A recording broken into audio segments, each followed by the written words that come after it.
Salut, je m'appelle Maxence de Schroeder, incarné le personnage mystère sur les Jeux Olympiques. Ah, il en aura soulevé des questions cet homme masqué, défiant les toits parisiens et rejoignant les célébrités les unes après les autres durant la cérémonie d'ouverture des Jeux Olympiques de Paris. On a entendu différentes infos autour de son identité, parfois martelées comme une vérité par les journalistes. Je pense à la théorie sur Clément de Hit de Road qui a été démentie par la suite. Pourtant, pour un œil avisé, on pouvait facilement deviner la vérité subtile qu'on nous a cachée sous cette capuche. Aujourd'hui, on sait la vérité et je te propose de te pencher avec moi sur cette histoire, avec moi et avec Maxence de Schroeder qui a donc incarné l'homme masqué durant les Jeux Olympiques de Paris et qui va nous aider à mettre en lumière tout le travail derrière ce personnage tout en nous racontant sa propre expérience. On quitte donc les montagnes enneigées de la dernière vidéo pour se pencher sur la capitale. Moi c'est Jules Sora, kinésithérapeute, préparateur physique et cognitif et enseignant dans l'art du mouvement. On est plus nombreux chaque jour à décrypter les arcanes du potentiel humain et pour ça je vous remercie. Et en parlant de remerciements, n'hésite pas à mettre un pouce bleu sous la vidéo et à commenter on t'aime Maxence. Pour le connaître un peu, je suis sûr qu'il appréciera. Mais peut-être devrais-je commencer par le laisser se présenter. Salut, je m'appelle Maxence de Schroeder, j'ai 31 ans, je pratique le parcours depuis 15 ans, pendant plus de 10 ans au niveau professionnel. Je fais partie des 9 personnes à avoir incarné le personnage mystère sur les Jeux Olympiques. Attends, on stoppe tout.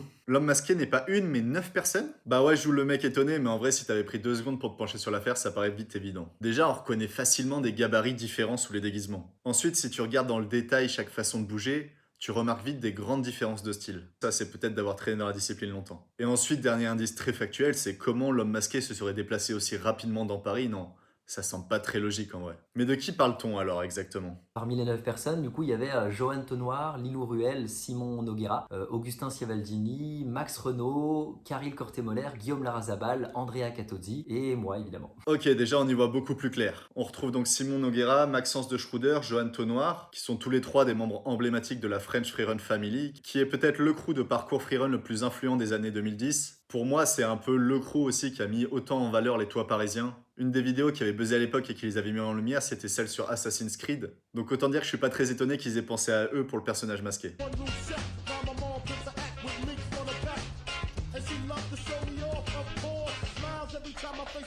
Ensuite donc on retrouve Augustin. Je pense pas qu'il fasse partie à proprement parler de la French Freerun Family, mais en tout cas je l'ai déjà vu travailler souvent avec eux. On a Andreas Catozzi qui est un performeur au-delà du parcours et du freerun incroyable, qui fait du théâtre, qui fait de la scène. Vraiment, si tu es intéressé par les manières de bouger un peu originales, je t'invite à regarder son travail, c'est vraiment assez extraordinaire. Lilo Ruel, qui est désormais un des grands visages féminins mondial du parcours, faut bien le dire, elle casse un peu tous les standards qu'on connaît dans le parcours féminin, comme le saut emblématique du Manpower, qu'elle était la première femme à franchir. Et ensuite, Max, Guillaume et Caril. Bonjour à la Suisse. Oh là là, il est terrible cet accent. Bon, je vais t'avouer, Max et Guillaume, je les connais pas. J'ai un peu regardé du coup ce qu'ils faisaient et j'aime beaucoup. Mais Caril, si tu n'es pas habitué au parcours, tu as peut-être quand même vu dans cette vidéo mythique du chase tag.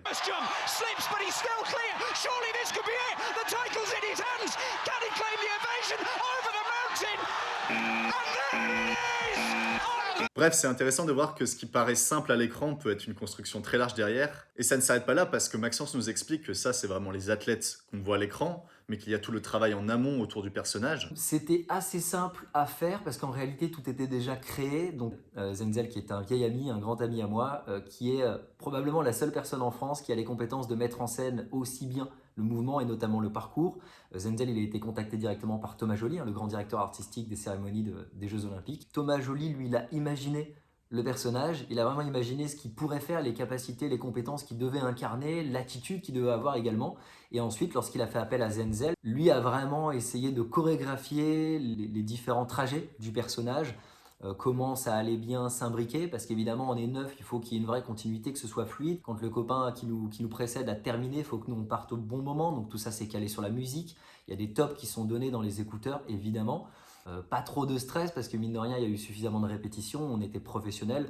Quand bien même il y a plus, c'était pas tant un problème pour nous, même pour les copains qui étaient sur les tours, on garde un excellent souvenir, même et surtout pendant les répétitions avec la garde républicaine, c'était vraiment très très drôle. Et ouais, c'est dingue. Et là, on parle juste vraiment de l'homme masqué. Imagine vraiment le monde qu'il devait y avoir autour de l'organisation de la cérémonie d'ouverture des Jeux Olympiques. Du coup, j'ai demandé à Maxence DS quand est-ce qu'il était intervenu et de nous raconter un peu cette expérience unique qu'il a vécue. Le tableau à moi, c'était le moment de la garde républicaine où je les traverse, je les dépasse et je vais ensuite allumer le feu d'artifice qui va laisser place au concert de Aya Nakamura. Expérience incroyable parce qu'évidemment, je pense que ce sera la seule fois que j'aurai l'occasion de faire ça dans ma vie. Et puis un moment inoubliable avec le copain. Alors l'anecdote qui est sympa, c'est de savoir que bien que de l'extérieur tout soit très professionnel, on s'octroie des petites blagues. J'entends par là, une fois que tu as fait tes répétitions et que tu sais pertinemment qu'il n'y a plus de problème, la marge d'erreur elle est tellement voilà. Et bien du coup lorsque je passe au travers de la garde républicaine avec qui on avait vraiment sympathisé pendant les répétitions, eh bien je crie une petite blague, je saurais plus dire ce que c'était mais je crie une petite blague. Et sur le moment, il n'y a pas de réponse parce que eux doivent rester vraiment stoïques, ils sont dans leur rôle, et puis moi aussi, mais j'ai l'avantage d'avoir le masque dont je peux crier, personne de l'extérieur ne le voit, et je sais que ça les fait rire à ce moment-là, et on en rigole après, quoi. Franchement, Maxence, il a une bonne mémoire de base. S'il nous l'a pas raconté, à mon avis, c'est qu'elle devait être dégueulasse, la blague. Bref, qu'on aime ou qu'on n'aime pas les JO, ce genre d'événement propose forcément une visibilité énorme pour les athlètes comme pour la pratique. Par exemple, Maxence me racontait hors caméra que maintenant, quand il va à PK Block, à sa salle de parcours et d'escalade à Blois, il y a énormément de personnes qui viennent se prendre en photo, le questionner à propos de ce rôle. Et du coup, la question suivante que j'ai posée à Maxence, c'est qu'est-ce qu'il pensait que ça allait avoir comme conséquence sur la discipline, sur le parcours, ce genre d'exposition. Pareil, je te fais un petit aparté éthique pour que tu puisses faire ton propre avis. Mais le parcours, comme le hip-hop, comme beaucoup de disciplines de rue, lorsqu'elles gagnent en exposition, elles finissent par devenir un peu plus mainstream. Et donc à partir de là, forcément, les règles autour se durcifient un peu. On est obligé de vraiment structurer, de dire qu'est-ce que c'est la discipline. Et pour certains, c'est un moment clé où la discipline se perd, parce qu'en la codifiant, elle perd un peu son esprit libre d'origine. Pour d'autres, c'est une opportunité de l'ouvrir au monde et de la rendre encore plus populaire et de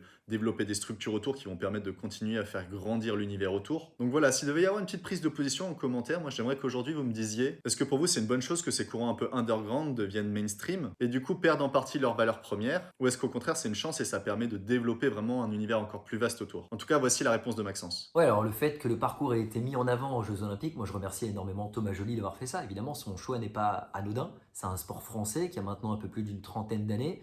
Et c'est énorme qu'il ait fait le choix de le mettre en avant. Ça permet au grand public d'avoir un petit peu le regard porté sur la discipline. Ceux qui ne connaissaient pas, maintenant vont connaître un peu plus le parcours. Ceux qui le connaissaient mais qui potentiellement l'avaient oublié, du coup vont s'en rappeler. Et j'espère que ça va remettre un petit peu le parcours en avant. J'espère qu'il y aura un avenir un peu plus durable pour le parcours. Aujourd'hui, je me rends bien compte que c'est difficile d'en vivre. Il y a beaucoup de gens qui sont passionnés, qui adoreraient pouvoir faire ça à titre professionnel. C'est un sport qui mérite encore, qui a du potentiel de développement et je pense qu'il va se développer notamment grâce à ça. Et j'espère voir dans quelques années effectivement plus de possibilités, d'opportunités pour les gens de pouvoir en vivre et d'en faire leur métier. J'espère que ça va se démocratiser un petit peu, notamment autour des salles. C'est pour ça aussi que moi, je suis très content de créer une salle et de pouvoir accompagner aussi d'autres copains à ouvrir la leur. Plus il y aura de salles, plus il y aura évidemment d'emplois disponibles pour le parcours, plus ça va créer aussi de l'émulsion et faire vraiment grandir l'image du parcours auprès du grand public. Aujourd'hui, dans l'escalade, c'est possible.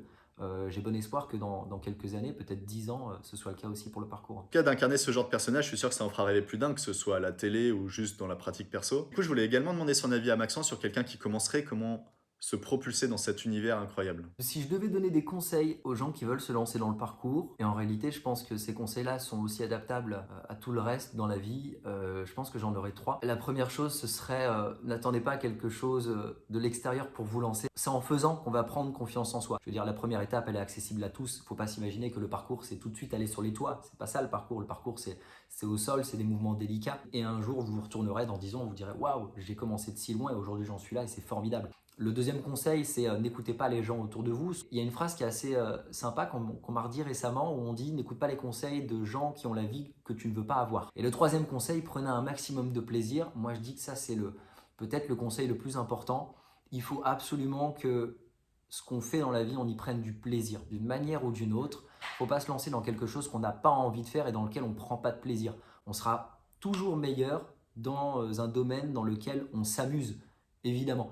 Et je pense même que ça, c'est un grand critère de réussite. Ça ne doit pas être une corvée, ça doit être un plaisir de s'entraîner, ça doit être un plaisir d'entreprendre, ça doit être un plaisir de faire tout ce qu'on fait dans la vie, quoi. Bon, et du coup, pour notre athlète français, c'est quoi la suite? Et la suite, pour moi, je me laisse toujours un petit peu porter par le vent. C'est-à-dire que je vois en fonction du moment, du contexte, des opportunités qui se présentent. Je sais que j'ai plein d'idées dans la tête. Maintenant, je vis à fond le moment présent, je kiffe ce que je suis en train de faire. Actuellement, je gère ma salle et je suis plus heureux des hommes. J'adore mon quotidien. Je pense qu'il faut essayer plein de choses. J'aime bien l'idée que quand je serai grand-père, je pourrais me poser avec mes petits-enfants et faire un petit peu le père castor à dire hey, « Papy va vous raconter tout ce qu'il a fait dans sa vie ». Je kiffe ce que je fais aujourd'hui et je pense que je kifferai ce que je ferai demain aussi. Donc on ne sait pas c'est quoi la suite, mais je sais que je vais l'adorer et j'ai hâte. Une phrase de fin peut-être? C'est vrai qu'il y a un petit constat que j'aime bien. Et on se l'était fait, toi et moi, Jules, il y a quelques années. C'est le côté quand on voyait des élèves arriver et qu'ils étaient déjà naturellement forts, on se disait au début, tiens, lui, il va être très très fort dans 10 ans. Et généralement, on constatait que c'était pas forcément eux qui allaient tenir le plus longtemps. Par contre, lorsqu'on voyait des élèves arriver qui n'avaient pas forcément les compétences et les aptitudes, étonnamment, ceux qu'on retrouve à la fin et qui avaient vraiment débloqué quelque chose et qui étaient devenus vraiment forts, qui avaient poussé vraiment le délire très loin, et ben c'était eux.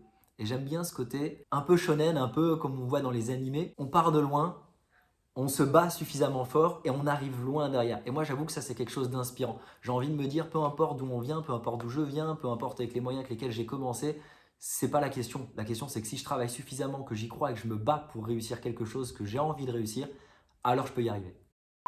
Merci à toi d'avoir suivi ce nouveau concept un peu interview. Merci également à Maxence pour ce partage. N'hésite pas à t'abonner à la chaîne si tu es intéressé par des vidéos développement perso, santé, sport. Tu as l'impression que c'est rien, mais pour nous c'est hyper gratifiant. N'hésite pas également à retrouver Maxence sur les réseaux ou alors dans sa salle de parcours et d'escalade à Blois qui s'appelle PK Block. À très vite pour une prochaine vidéo.